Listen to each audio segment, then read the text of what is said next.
72वीं संयुक्त प्रारंभिक प्रतियोगिता परीक्षा को लेकर बिहार सरकार ने पूरी ताकत झोंक दी है। परीक्षा में किसी भी तरह की गड़बड़ी अनियमितताएं रोकने के लिए हाई लेवल मीटिंग में सख्त निर्देश दिए गए हैं। इस बार नकल या कदाचार करते पकड़े जाने पर सिर्फ परीक्षा से बाहर नहीं होंगे आप, बल्कि सीधे एफआईआर होगी आप पे।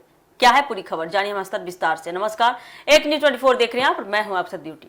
26 जुलाई 2026 को आयोजित होने वाली बीपीएससी 72वीं संयुक्त प्रारंभिक प्रतियोगिता परीक्षा को लेकर बिहार सरकार और बिहार लोक सेवा आयोग यानी कि बीपीएससी पूरी तरह से अलर्ट मोड में आ चुकी है। परीक्षा की तैयारियों की समीक्षा के लिए मुख्य सचिव अमृत लाल मीना की अध्यक्षता में हाई लेवल बैठक आयोजित की गई, जिसमें गृह विभाग, शिक्षा विभाग, पुलिस मुख्यालय, जिला प्रशासन और आयोग के वरिष्ठ अधिकारी मौजूद रहे। आज यानी कि शनिवार को इस हाई लेवल बैठक में स्पष्ट निर्देश दिया गया है कि परीक्षा पूरी तरह से निष्पक्ष, पारदर्शी और कदाचार मुक्त होनी चाहिए। इसके लिए राज्य भर में सुरक्षा के कड़े इंतजाम किए जाएंगे और किसी भी प्रकार की लापरवाही बर्दाश्त नहीं की जाएगी। आपको आगे बताते चले इस मामले में कि इस वर्ष बीपीएससी 72वीं प्रारंभिक परीक्षा बिहार के सभी जिलों में बनाए गए 996 परीक्षा केंद्रों पर एक साथ आयोजित होगी। परीक्षा में लाखों अभ्यर्थियों के शामिल होने की संभावना है। इसी कारण प्रशासन ने सुरक्षा व्यवस्था को पहले से अधिक मजबूत बनाने का फैसला किया है। हाई लेवल बैठक में तय किया गया है कि सभी परीक्षा केंद्रों पर पर्याप्त संख्या में पुलिस बल, दंडाधिकारी और उड़न दस्ता दल तैनात रहेंगे। परीक्षा केंद्रों के आसपास संदिग्ध गतिविधियों पर लगातार नजर रखी जाएगी। संवेदनशील केंद्रों की विशेष निगरानी होगी तथा जरूरत पड़ने पर अतिरिक्त सुरक्षा बल भी तैनात किए जाएंगे। सरकार ने साफ तौर पर कह दिया है कि इस बार कदाचार के मामलों में यानी कि नकल के मामलों में जीरो टॉलरेंस नीति अपनाई जाएगी। यदि कोई अभ्यर्थी नकल करते, इलेक्ट्रॉनिक उपकरण का इस्तेमाल करते या किसी भी अन्य प्रकार के अनुचित साधनों का प्रयोग करते हुए पकड़ा जाता है तो उसे तत्काल परीक्षा से निष्कासित कर दिया जाएगा।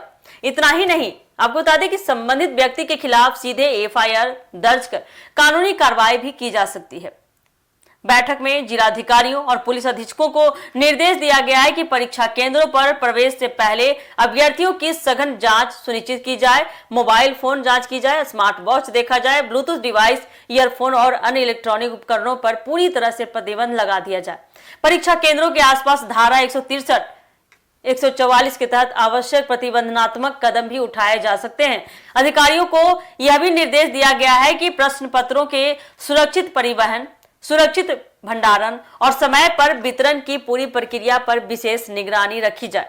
किसी भी स्तर पर गोपनीयता से समझौता नहीं होना चाहिए। बीपीएससी और जिला प्रशासन अभ्यर्थियों से भी अपील कर रहे हैं कि वे परीक्षा केंद्र पर समय से पहले पहुंचे, आयोग द्वारा जारी सभी दिशा निर्देशों का पालन करें और किसी भी अफवाह या फर्जी सूचना पर भरोसा ना करें। केवल आयोग के आधिकारिक सूचना यानी कि बीपीएससी के द्वारा जो सूचना जारी होता है को ही यही माना जाए। कुल मिलाकर 26 जुलाई को होने वाली बीपीएससी 72वीं प्रारंभिक परीक्षा को शांतिपूर्ण, पारदर्शी और कदाचार मुक्त बनाने के लिए राज्य सरकार ने व्यापक तैयारी कर ली है। प्रशासन का स्पष्ट संदेश है कि मेहनत करने वाले अभ्यर्थियों के साथ किसी भी प्रकार का अन्याय नहीं होने दिया जाएगा और परीक्षा में गड़बड़ी करने वालों के खिलाफ सख्त कानूनी कार्रवाई की जाएगी। तो अगर आप भी हैं नकल करने के विचार से हैं, कुछ भी कदाचार, कुछ भी ऐसा मामला आने वाला है, अगर कुछ भी ले जाने की सोच रहे हैं, कुछ भी इलेक्ट्रॉनिक डिवाइस, तो जरा सतर्क हो जाइए, क्योंकि इस बार शिक्षा विभाग अलर्ट मोड में है और कई सारे ऐसे नियम निकाल चुके हैं और डायरेक्ट आपको कुछ भी गलती करने पर सीधे एफआईआर हो सकता है। तो हो जाइए सावधान। ये थी अब तक की अपडेट। बाकी अपडेट को जानने के लिए इसी तरह से बने रहिए एक न्यूज़ 24 के साथ। दीजिएगा इजाजत। धन्यवाद।